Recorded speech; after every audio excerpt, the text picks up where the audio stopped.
Did you know the Roman Catholic Church refused to make a Latin-Italian translation of the Scriptures until nearly 500 years after Jesus Christ? The fact is, not only the Roman Catholic Church not only refused to produce any Bible translation for nearly 500 years after Christ, but also, the Roman Catholic Church also refused to translate the Bible into any other language but Latin alone for another 1,200 years thereafter. That's 1,200 years. After the Catholic Church translated the 4th century Italian Vulgate, another 1,200 years would go by before the Roman Catholic Church would ever translate the Bible into any other language anywhere on the planet. So nearly 500 years went by from the time of Jesus that the Roman Catholic Church refused to translate even an official Catholic Church produced Latin translation of the Scriptures. In fact, the Catholic Church's only Latin translation available was what they called the corrupted version of the previous Latin Bible, called the Vetus Italia, the Vetus Latin Bible. This was the Vetus Italia that had been produced anywhere between 50 to 150 A.D. In 382, Pope Damascus commissioned Jerome, the leading Bible scholar of his day. The Pope commissioned Jerome to produce an acceptable, a corrected Latin version of the Bible. But how did the previous version of the Latin translation become corrupted in the Vatican? Because this is what Catholics will tell you. The Catholic will tell you that the previous version of the Latin Bible translation became corrupted, and they had to fix it. How did the previous version of the Latin Bible, how did this Bible translation become corrupted in the Vatican? How did the Bible become corrupted in the Vatican? Really, the fact is, the Roman Catholic Church did not even exist until after 300 years after Yehoshua. And then this is a total of 1,600 years, 1,600 years from the time of Jesus Christ to the very first Catholic Bible, nearly the 20th century. That's nearly 2,000 years that it took for the Roman Catholic Church to produce a Bible into any other language but Latin, Italian alone. Nearly 2,000 years. Nearly 2,000 years went by from the time of Jesus Christ until the 16th century, that the very first non-Italian, non-Latin translation was made by the Vatican. The Roman Catholics were not interested in showing anyone, or much less understanding or truthfully teaching the Bible to themselves. Finally, in 1582, the Roman Catholics produced the Douay-Rheims Bible, a modern version, an English translation, an updated translation into modern language. In 1582, the first Bible translated into any other language outside of Latin, an English translation of the Scriptures. Why?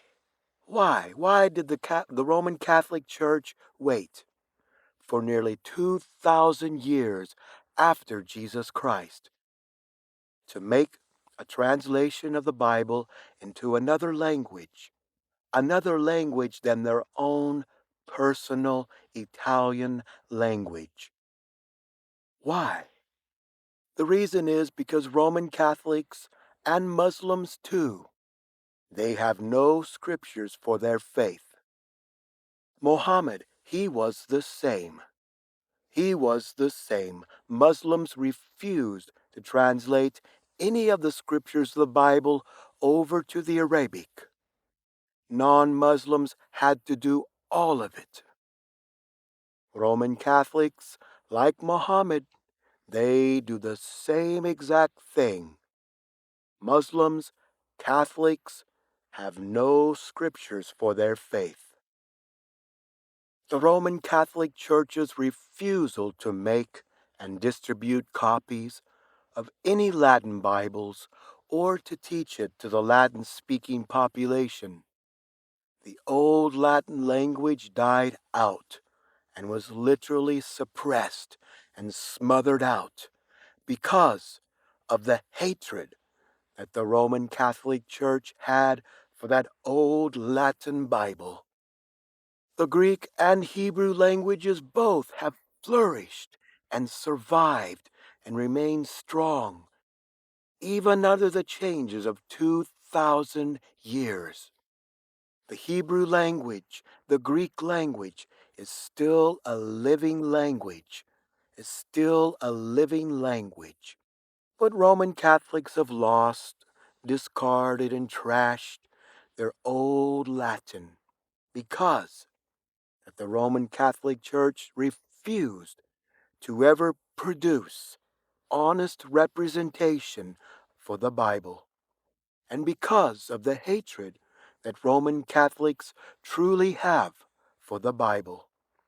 The old Latin Bible is completely obsolete and worthless to the Catholic world, because the old Latin Bible that the Roman Catholic Church produced originally was nothing but Catholic propaganda, perversion for the ignorant masses throughout the Middle Ages. Why wait for nearly 500 years to translate and distribute a 500-year-old ancient book? Instead, what the Roman Catholics did for the first nearly 500 years after Yehoshua, was gather together other men's writings, the writings of other men, the scribbling and the writing, the doodling, the scribbling and the writings and the doodlings, the scratchings and the etchings, the drawings, other men's writings, the church fathers. This was the hobby, the project, and the action of the Vatican for the next 2,000 years to come. Manufacturing, collecting, plagiarizing, faking, and twisting, and fabricating the opinionated novelties of other men. All of these men are called the Roman Catholic Church Fathers. The Bible is not what the Catholic Church was spreading, but the writings, the opinions, the scribblings, and the lusts of other men of the ages to come. Don't allow the Roman Catholic to deceive you or your children. The Douay-Rheims Catholic translators of 1582 also removed every single instance in the entire Bible that is commanding to not bow down to images and idols. It is gone, deleted in the Catholic Bible. We will get to this soon. But in the original Hebrew manuscripts in Genesis 16:5, we find that Sarah said to Abram, "Violence, evil, hatred, oppression is upon or is come against, giving of my maid into your bosom." The Hebrew word in Genesis 16:5 is the word kamas, meaning violence, evil, cruel damage, hatred, false injustice, hatred, false injustice, as the oppressor and as a physical action of violence. The Hebrew word kamas is the word that Sarah used in Genesis 16:5. And Sarah said unto Abram, evil, chamas, damage, violence has come about. Chamas, violence has come upon me, giving my maid into thy bosom. Seeing that she had conceived, I was despised in her eyes. This Hebrew word kamas is the same Hebrew word in Genesis 6:11. Earth was filled with violence, with chamas. God will destroy man with the earth. The earth was filled with violence. Obadiah 1:10, for violence against thy brother, shame will cover you, Esau. 2 Samuel 22:3-49, God my Savior saves me from the violence, from violent men. Psalms 11:5, God hates the wicked and them that love violence, Jamas, Jamas. Psalms 18:48, God delivered me from mine enemies, from the violent man. Psalms 26:19, my enemies are many, and they hate me with cruel hatred, with chamas, hatred and violence. Cruel hatred with violence, chamas. Psalms 55:9, I have seen the violence in the city. Psalms 58:2, the wickedness, the violence. Psalms 72:14, their soul shall be redeemed from deceit and violence. Psalm 73:6, violence covereth them as a garment. Ezekiel 7:1, violence is risen up into a rod of wickedness. Habakkuk 2:8, the violence of the land. Amos 3:10, for they know not to do right, who store up violence. Violence is risen up. The land is full of bloody crimes. The city is full of violence, with chamas. They know not to do right, who store up violence and robbery. The Hebrew word chamas, because of men's blood and for the violence of the land. I punish all those which fill their masters' houses with violence. The Hebrew word chamas is a word that literally means wickedness, hatred, persecution, violence, and vile evil. The Hebrew word chamas is used over 60 times in the Bible. Here are the total 60 plus instances where this Hebrew word is used.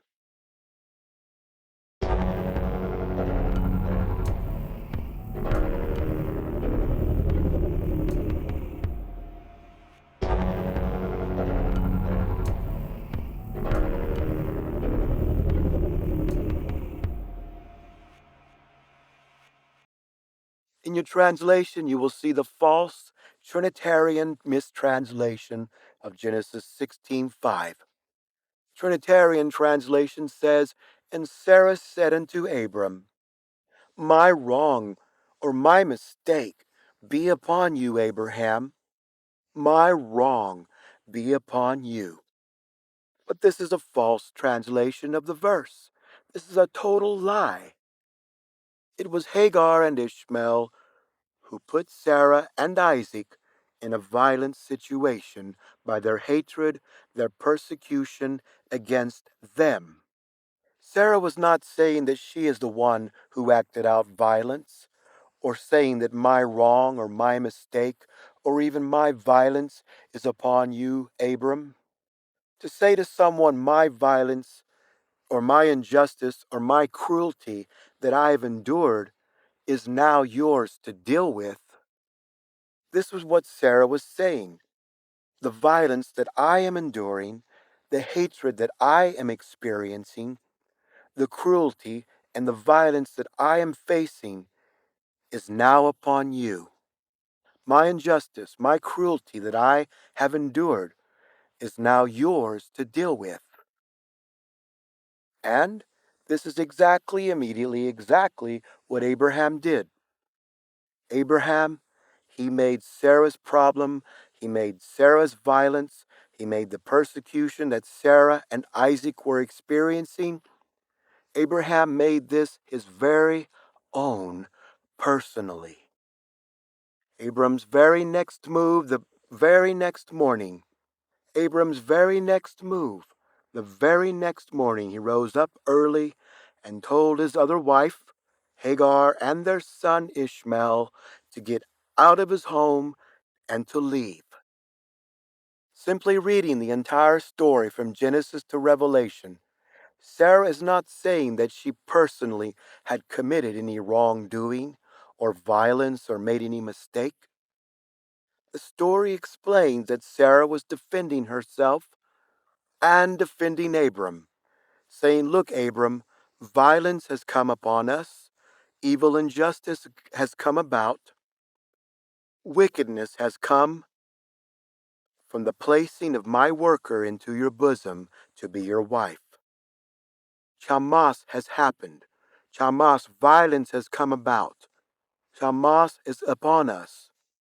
The placing of my worker into your bosom to be your wife, and as soon as she found she was pregnant, I became hated, I became despised, I became contempted and cursed and offensive in the eyes of my worker, in the eyes of your wife, saying, let God judge the division, let God judge between, let God judge the division." Abram, seeing that Sarah was being abused, and that his son Isaac also being abused by Ishmael, and that Hagar and Ishmael were not going to change, but they were going to continue onward to abuse his wife Sarah and abuse his son Isaac, Abraham then left with no choice. He then gave his wife Hagar food and water and told her to go. This was God's remedy, the solution that God had given to Hagar already when Hagar was confronted the first time by Sarah concerning her violent behavior. Hagar then ran away into the desert, and God commanded Hagar to return back to Sarah and to change her violent behavior and to submit and to obey and humble herself and to respect Sarah. The Trinitarian translators have in fact purposefully lied to you. Purposefully lied to you. Sarah is never recorded in the scripture blaming herself for Hagar and Ishmael's behavior. This is a Trinitarian lie. There is not a single place in the entire Bible that points the blame to Sarah and Abraham. The blame was with Hagar and her son Ishmael, who were both persecuting and tormenting Sarah and Isaac. Sarah was emotionally, strongly defending Abram and herself, saying, let God be the judge between, let God judge the division. I gave my maid into your bosom. She saw that she was pregnant. I was then contempted and cursed and despised and hated in her eyes. Even your fraud book of Jubilees, the fraud book of Jubilees, lies. Jubilees 17:4 says that Sarah saw Ishmael playing and dancing, and Abraham rejoicing with great joy. And Sarah became jealous of Ishmael and said, cast out this bondwoman and her son. But if we go back to the original Hebrew in Genesis 16:6, 16:5, we find the first recorded problem and incident was when Sarah was forced to deal harshly and firmly and confronted Hagar concerning her hateful and violent attitude and behavior. And in fact, the wrong and the violence had already been committed by Hagar and Ishmael, who was persecuting and tormenting Isaac. And the Bible explains in Galatians 4:29 that Ishmael persecuted and tormented Isaac. If you go to the Trinitarian translation, you will read, "And Sarah said to Abram, My wrong be upon you, Abram. I've given my maid into thy bosom." But the original manuscripts of the Hebrew text do not say the words, "my wrong." The translators ignored the Hebrew word, that this word chamas does not simply mean a wrongdoing or a mistake. This is a word that literally means violence, hatred, persecution. The translators changed the meaning of what Sarah had really said just to make Sarah out to be the one who is claiming to have a fault, who is claiming to make a mistake. My wrong is upon you. I practiced polygamy. I gave you another wife. My mistake. I made some little mistake, Abram. I'm sorry. That's a lie. This is a word that means violence and hatred and wickedness and persecution. Doesn't mean to simply make some wrongdoing or make some slight mistake somewhere or do something wrong. I did wrong, you know. No, no, no. This is a complete Trinitarian lie. What Sarah said is that violence, wickedness, oppression, hatred, damage, persecution has come about. Violence is upon me giving my maid into your bosom. Wickedness has come about. Violence has happened. I gave my maid into your bosom. She saw conception. I was then cursed and despised and hated in her eyes. And this is exactly what the manuscripts say, and the Trinitarians, they attempt to pervert this verse, to cast blame, and to castigate Sarah as admitting that she had done wrong. I made a mistake. My wrong is upon you of giving you another wife. This is what they're trying to do. And it is the complete and total lie that they insert into the translation to attempt to create a narrative to castigate plural marriage as something that is a failure. That Sarah admitted that she made a mistake by practicing polygamy. This is what they're attempting to do. When the Protestants translated this verse, they copied this exactly, straight over from the Roman Catholic translation of 1582, and from Jerome's Catholic version as well.